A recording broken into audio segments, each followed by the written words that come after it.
A very good morning to all of you. Covid vaccination कार्यक्रम के देशव्यापी प्रारंभ के अवसर पर राष्ट्र के नाम संदेश हेतु हम परम आदरणीय प्रधानमंत्री जी से कृपा पूर्वक आग्रह करते हैं।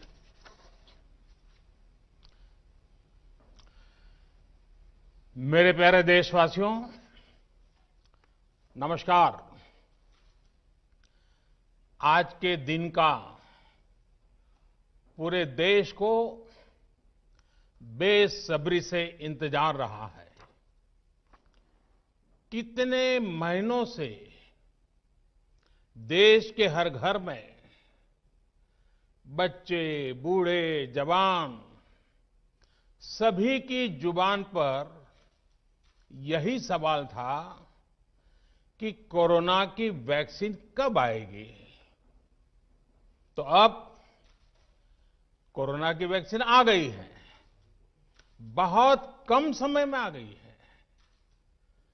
अब से कुछ ही मिनट बाद भारत में दुनिया का सबसे बड़ा टीकाकरण अभियान शुरू होने जा रहा है।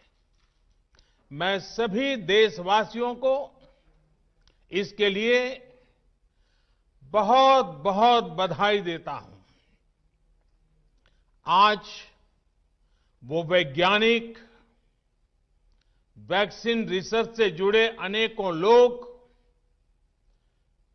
विशेष रूप से प्रशंसा के हकदार हैं, जो बीते कई महीनों से कोरोना के खिलाफ वैक्सीन बनाने में जुटे थे, दिन रात जुटे थे। न उन्होंने त्योहार देखा है, न उन्होंने दिन देखा है, न उन्होंने रात देखी है।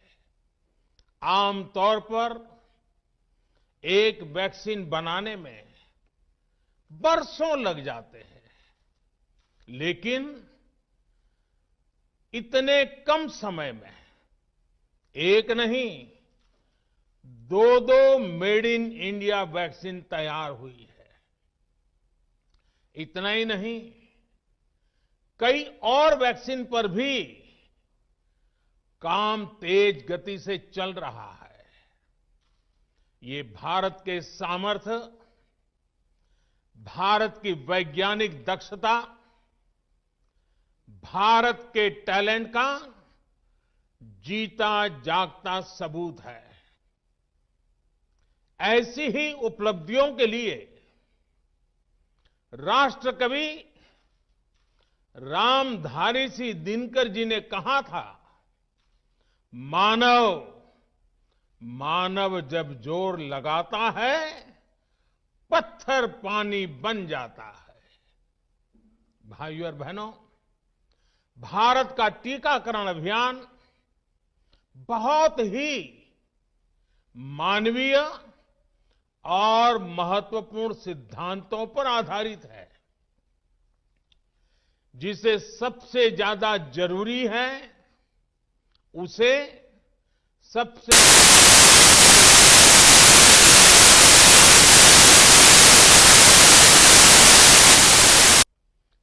ज्यादा है, उसे पहले टीका लगेगा। जो हमारे डॉक्टर्स हैं, नर्सेस हैं, अस्पताल में सफाई कर्मी हैं, मेडिकल, पैरामेडिकल स्टाफ हैं, वो कोरोना की वैक्सीन के सबसे पहले हकदार हैं।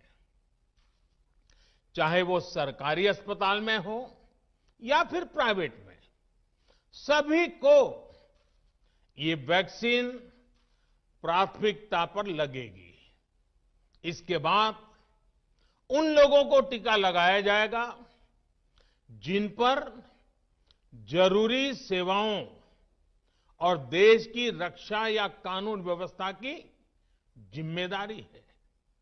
जैसे हमारे सुरक्षा बल हो गए, पुलिसकर्मी हो गए, फायर ब्रिगेड के लोग हो गए, सफाई कर्मचारी हो गए, इन सभी को ये वैक्सीन प्राथमिकता पर लगेगी। और मैंने जैसा पहले भी कहा है, इनकी संख्या करीब करीब 3 करोड़ होती है।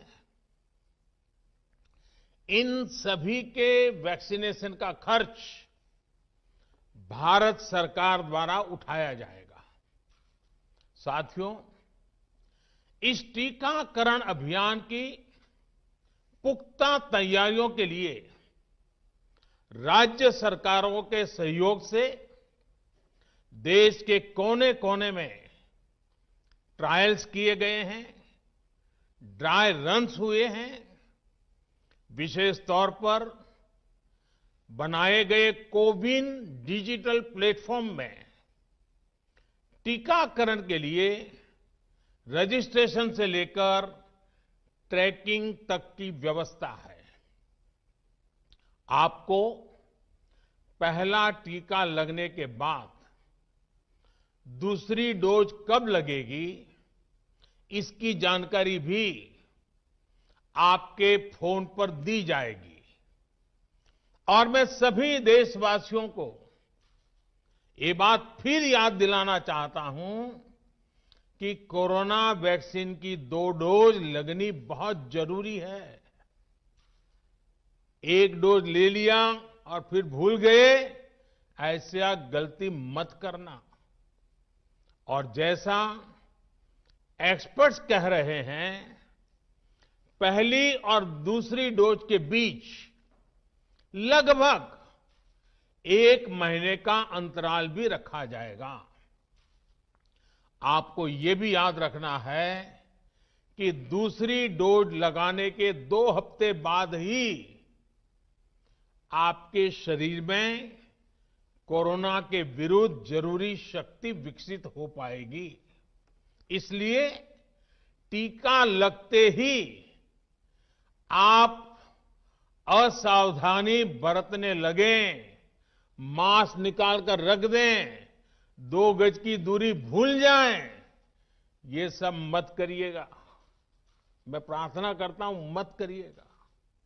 और मैं आपको एक और चीज बहुत आग्रह से कहना चाहता हूं। जिस तरह धैर्य के साथ आपने कोरोना का मुकाबला किया, वैसे ही धैर्य अब वैक्सीनेशन के समय भी दिखाना है। साथियों, इतिहास में इस प्रकार का और इतने बड़े स्तर का टीकाकरण अभियान पहले कभी नहीं चलाया गया है। ये अभियान कितना बड़ा है, इसका अंदाज आप सिर्फ पहले चरण से ही लगा सकते हैं। दुनिया के 100 से भी ज्यादा ऐसे देश हैं जिनकी संख्या 3 करोड़ से कम है, और भारत वैक्सीनेशन के अपने पहले चरण में ही 3 करोड़ लोगों का टीकाकरण कर रहा है। दूसरे चरण में हमें इसको 30 करोड़ की संख्या तक ले जाना है। जो बुजुर्ग हैं, जो गंभीर बीमारी से ग्रस्त हैं, उन्हें वो अगले वाले चरण में टीका लगेगा। आप कल्पना कर सकते हैं, 30 करोड़ की आबादी से ऊपर के दुनिया के सिर्फ 3 ही देश हैं, खुद भारत, चीन और अमेरिका। और कोई भी देश ऐसा नहीं है जिनकी आबादी इनसे ज्यादा हो। इसलिए भारत का टीकाकरण अभियान इतना बड़ा है, और इसलिए ये अभियान भारत के सामर्थ्य को दिखाता है। और मैं देशवासियों को एक और बात कहना चाहता हूं। हमारे वैज्ञानिक, हमारे एक्सपर्ट्स जब दोनों मेड इन इंडिया वैक्सीन की सुरक्षा और प्रभाव को लेकर आश्वस्त हुए, तभी उन्होंने इसके इमरजेंसी उपयोग की अनुमति दी है। इसलिए देशवासियों को किसी भी तरह के प्रोपेगेंडा, अफवाहें, दुष्प्रचार से बचकर रहना है। साथियों, भारत के वैक्सीन वैज्ञानिक, हमारा मेडिकल सिस्टम भारत की प्रक्रिया की पूरे विश्व में बहुत विश्वसनीयता है और पहले से है। हमने ये विश्वास अपने ट्रैक रिकॉर्ड से हासिल किया है। मेरे प्यारे देशवासियों, हर हिंदुस्तानी इस बात का गर्व करेगा कि दुनिया भर के करीब 60% बच्चों को जो जीवन रक्षक टीके लगते हैं वो भारत में ही बनते हैं। भारत की सख्त वैज्ञानिक प्रक्रियाओं से ही होकर के गुजरते हैं। भारत के वैज्ञानिकों को और वैक्सीन से जुड़ी हमारी विशेषज्ञता पर दुनिया का ये विश्वास made in India corona vaccine में और मजबूत होने वाला है। इसकी कुछ और खास बातें हैं जो आज मैं देशवासियों को जरूर बताना चाहता हूं। ये भारतीय वैक्सीन विदेशी वैक्सीनों की तुलना में बहुत सस्ती हैं और इनका उपयोग भी उतना ही आसान है। विदेश में तो कुछ वैक्सीन ऐसी हैं जिसकी एक डोज 5,000 रुपया तक में है और जिसे -70 डिग्री तापमान में फ्रीज में रखना होता है। -70 डिग्री। वहीं भारत की वैक्सीन्स ऐसी तकनीक पर बनाई गई हैं जो भारत में बरसों से ट्राइड और टेस्टेड है। ये वैक्सीन स्टोरेज से लेकर ट्रांसपोर्टेशन तक भारतीय स्थितियों और परिस्थितियों के अनुकूल है। यही वैक्सीन अब भारत को कोरोना के खिलाफ लड़ाई में निर्णायक जीत दिलाएगी। साथियों, कोरोना से हमारी लड़ाई आत्मविश्वास और आत्मनिर्भरता की रही है। इस मुश्किल लड़ाई से लड़ने के लिए हम अपने आत्मविश्वास को कमजोर नहीं पड़ने देंगे। ये प्रण हर भारतीय में दिखाई दिया है। संकट कितना ही बड़ा क्यों न हो, देशवासियों ने कभी आत्मविश्वास खोया नहीं। जब भारत में कोरोना पहुंचा तब देश में कोरोना टेस्टिंग की एक ही लैब थी।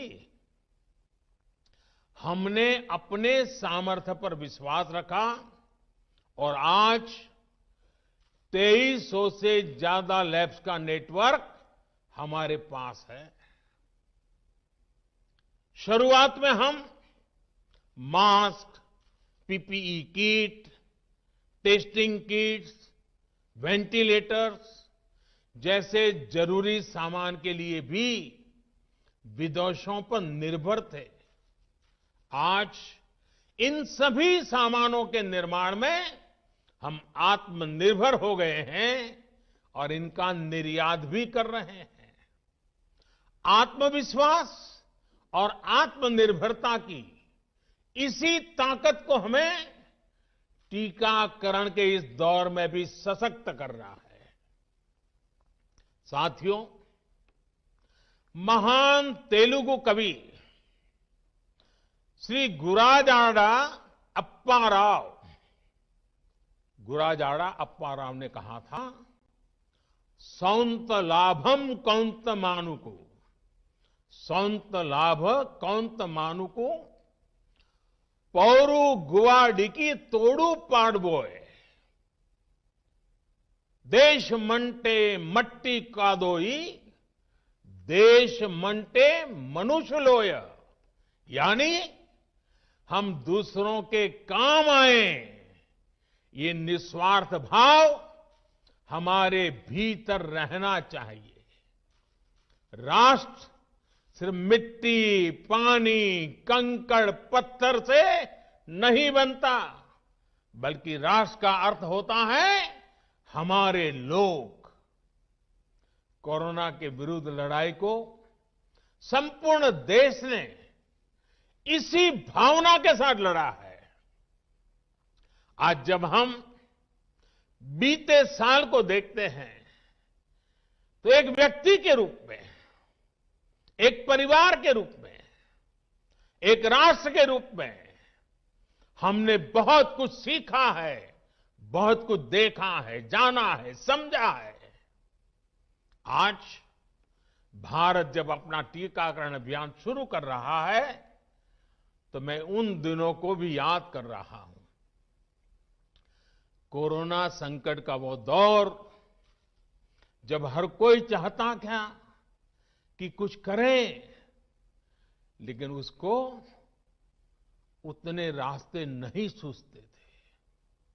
सामान्य तौर पर बीमारी में पूरा परिवार बीमार व्यक्ति की देखभाल के लिए जुट जाता है, लेकिन इस बीमारी ने तो बीमार को ही अकेला कर दिया। अनेकों जगह पर छोटे छोटे बीमार बच्चों को मां से दूर रहना पड़ा। मां परेशान रहती थी, मां रोती थी, लेकिन चाहकर भी कुछ कर नहीं पाती थी। बच्चे को अपनी गोद में नहीं ले पाती थी। कहीं बुजुर्ग पिता अस्पताल में अकेले अपनी बीमारी से संघर्ष करने को मजबूर थे। संतान चाहकर भी उसके पास नहीं जा पाती थी। जो हमें छोड़कर चले गए, उनको परंपरा के मुताबिक वो विदाई भी नहीं मिल सकी जिसके वो हकदार थे।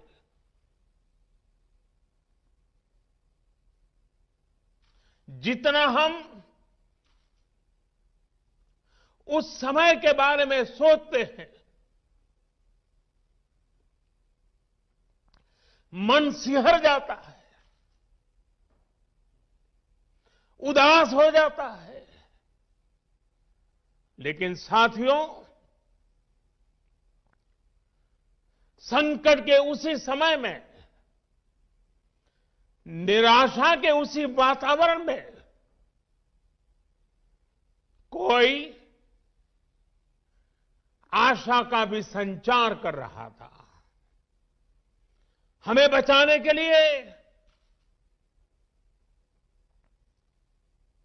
अपने प्राणों को संकट में डाल रहा था। हमारे doctor, nurse, paramedical staff, ambulance driver, ASHA worker, सफाई कर्मचारी, पुलिस के साथी और दूसरे फ्रंटलाइन वर्कर्स, उन्होंने मानवता के प्रति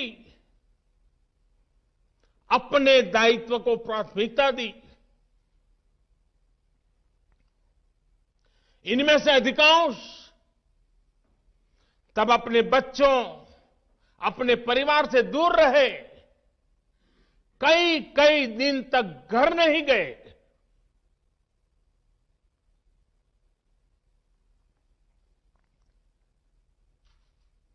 सैकड़ों साथी ऐसे भी हैं जो कभी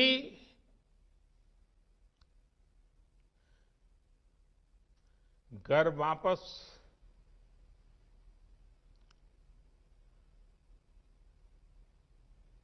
लौट ही नहीं आ पाए। उन्होंने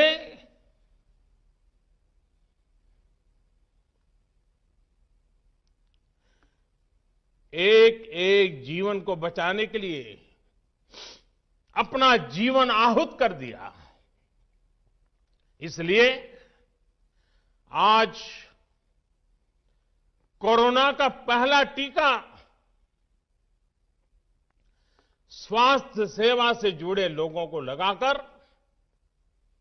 एक तरह से समाज अपना ऋण चुका रहा है। ये टीका उन सभी साथियों के प्रति कृतज्ञ राष्ट्र की आदरांजलि भी है। भाइयों और बहनों, मानव इतिहास में अनेक विपदाएं आई, महामारियां आई, भीषण युद्ध हुए, लेकिन कोरोना जैसी चुनौती की किसी ने कल्पना नहीं की थी। ये एक ऐसी महामारी थी जिसका अनुभव ना तो साइंस को था, ना ही सोसाइटी को था। तमाम देशों से जो तस्वीरें आ रही थी, वो खबरें आ रही थी, वो पूरी दुनिया के साथ साथ हर भारतीय को विचलित कर रही थी। ऐसे हालात में दुनिया के बड़े बड़े एक्सपर्ट्स भारत को लेकर तमाम आशंकाएं जता रहे थे। लेकिन साथियों, भारत की जिस बहुत बड़ी आबादी को हमारी कमजोरी बताया जा रहा था, उसको ही हमने अपनी ताकत बना दिया। भारत ने संवेदनशीलता और सहभागिता को लड़ाई का आधार बनाया। भारत ने 24 घंटे सतर्क रहते हुए, हर घटनाक्रम पर नजर रखते हुए सही समय पर सही फैसले लिए। 30 जनवरी को भारत में कोरोना का पहला मामला मिला, लेकिन इसके 2 सप्ताह से भी पहले भारत एक हाई लेवल कमिटी बना चुका था। पिछले साल आज का ही दिन था जब हमने बाकायदा सर्वेलांस शुरू कर दिया था। 17 जनवरी 2020 वो तारीख थी जब भारत ने अपनी पहली एडवाइजरी जारी कर दी थी। भारत दुनिया के उन पहले देशों में से था जिसने अपने एयरपोर्ट्स पर यात्रियों की स्क्रीनिंग शुरू कर दी थी। साथियों, कोरोना के खिलाफ लड़ाई में भारत ने जैसी इच्छा शक्ति दिखाई है, जो साहस दिखाया है, जो सामूहिक शक्ति का परिचय करवाया है, वो आने वाली अनेक पीढ़ियों के लिए प्रेरणा का काम करेगा। याद कीजिए, जनता कर्फ्यू कोरोना के विरुद्ध हमारे समाज के संयम और अनुशासन का भी परीक्षण था, जिसमें हर देशवासी सफल हुआ। जनता कर्फ्यू ने देश को मनोवैज्ञानिक रूप से लॉकडाउन के लिए तैयार किया। हमने ताली, थाली और दिया जलाकर देश के आत्मविश्वास को ऊंचा रखा। साथियों, कोरोना जैसे अनजान दुश्मन जिसके एक्शन रिएक्शन को बड़े बड़े सामर्थ्यवान देश नहीं भांप पा रहे थे, उसके उसके संक्रमण को रोकने का सबसे प्रभावी तरीका ही यही था कि जो जहां है वो वहीं रहे। इसलिए देश में लॉकडाउन का फैसला भी किया गया। यह निर्णय आसान नहीं था। इतनी बड़ी आबादी को घर के अंदर रखना असंभव है, इसका हमें एहसास था। और यहां तो देश में सब कुछ बंद होने जा रहा था, लॉकडाउन होने जा रहा था। इसका लोगों की रोजी रोटी पर क्या प्रभाव पड़ेगा, अर्थव्यवस्था पर क्या प्रभाव पड़ेगा, इसका आकलन भी हमारे सामने था। लेकिन देश ने जान है तो जहान है के मंत्र पर चलते हुए प्रत्येक भारतीय का जीवन बचाने को सर्वोच्च प्राथमिकता दी। और हम सभी ने ये देखा है कि कैसे तुरंत ही पूरा देश, पूरा समाज इस भावना के साथ खड़ा हो गया। अनेकों बार छोटी छोटी लेकिन महत्वपूर्ण चीजों की जानकारी देने के लिए मैंने भी अनेक बार देशवासियों के साथ सीधा संवाद किया।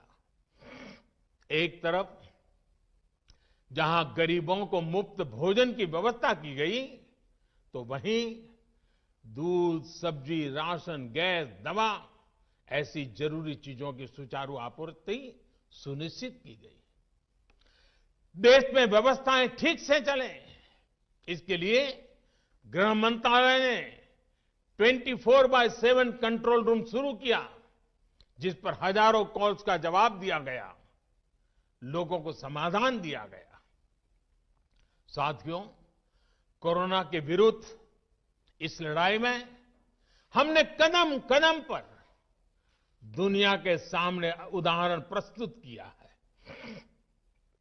ऐसे समय में जब कुछ देशों ने अपने नागरिकों को चीन में बढ़ते कोरोना के बीच छोड़ दिया था, तब भारत चीन में फंसे हर भारतीय को वापस लेकर आया।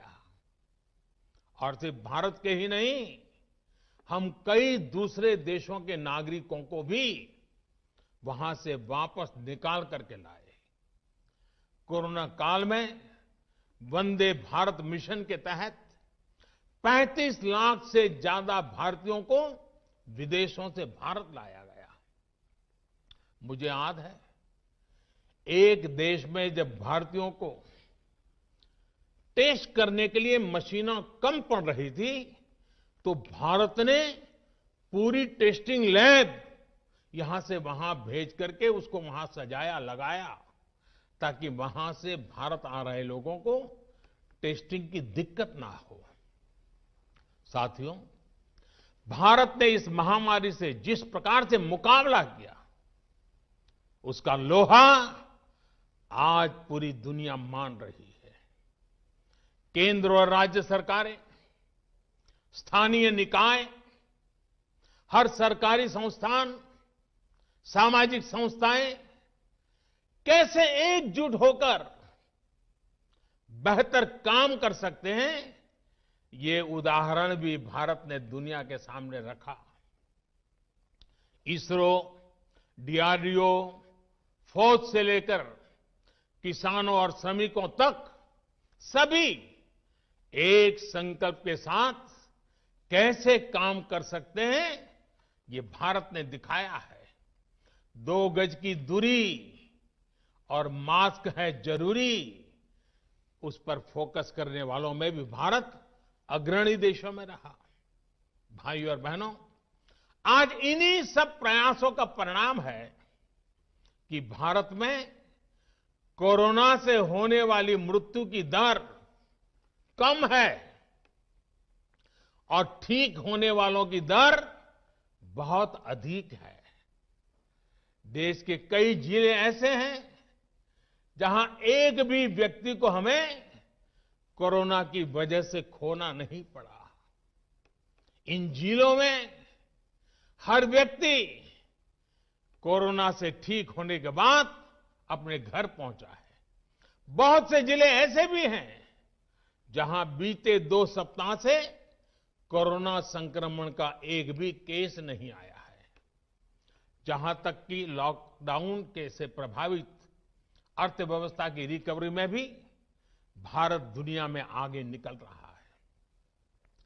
भारत उन गिने चुने देशों में है जिसने मुश्किल के बावजूद दुनिया के 150 से ज्यादा देशों में जरूरी दवाएं और जरूरी मेडिकल सहायता पहुंचाई। पैरासीटामोल हो, हाइड्रोक्सी क्लोरोक्विन हो, टेस्टिंग से जुड़ा सामान हो, भारत ने दूसरे देश के लोगों को भी बचाने की हर संभव कोशिश की। आज जब हम अपनी वैक्सीन बना ली है, तब भी भारत की तरफ दुनिया आशा और उम्मीद की नजरों से देख रही है। हमारा टीकाकरण अभियान जैसे जैसे आगे बढ़ेगा, दुनिया के अनेक देशों को हमारे अनुभव का लाभ मिलेगा। भारत की वैक्सीन, हमारी उत्पादन क्षमता पूरी मानवता के हित में काम आए, ये हमारी प्रतिबद्धता है। भाइयों और बहनों, ये टीकाकरण अभियान अभी लंबा चलेगा। हमें जन जन के जीवन को बचाने में योगदान देने का मौका मिला है और इसलिए इस अभियान से जुड़ी प्रक्रिया को, उस प्रक्रिया का हिस्सा बनने के लिए भी देश में वॉलेंटियर आगे आ रहे हैं। मैं उनका स्वागत करता हूं और भी अधिक वॉलेंटियर्स को मैं अपना समय इस सेवा कार्य में जोड़ने के लिए जरूर आग्रह करूंगा। हां, जैसा मैंने पहले कहा, मास्क, 2 गज की दूरी और साफ सफाई ये टीके के दौरान भी और बाद में भी जरूरी रहेंगे। टीका लग गया तो उसका अर्थ ये नहीं कि आप कोरोना से बचाव के दूसरे तरीके छोड़ दें। अब हमें नया प्रण लेना है। दवाई भी, कड़ाई भी। दवाई भी, कड़ाई भी। आप सभी स्वस्थ रहें, इसी कामना के साथ इस टीकाकरण अभियान के लिए पूरे देश को बहुत बहुत शुभकामनाएं देता हूं। देश के वैज्ञानिकों का, रिसर्चर्स का, लैब में जुड़े हुए सब लोगों का, जिन्होंने पूरे साल एक ऋषि की तरह अपनी लैब में जीवन खपा दिया और ये वैक्सीन देश और मानवता को दी है। मैं उनको भी विशेष रूप से अभिनंदन करता हूं, उनका आभार व्यक्त करता हूं। मेरी आप सबको बहुत बहुत शुभकामनाएं हैं। आप जल्द इसका लाभ उठाएं, आप भी स्वस्थ रहें, आपका परिवार भी स्वस्थ रहें, पूरी मानव जात इस संकट की घड़ी से बाहर निकले और स्वस्थता हम सबको प्राप्त हो, इसी एक कामना के साथ आप सबका बहुत बहुत धन्यवाद। Subscribe to our channel by clicking the subscribe button. Click the bell button and enjoy the latest uploads from our channel.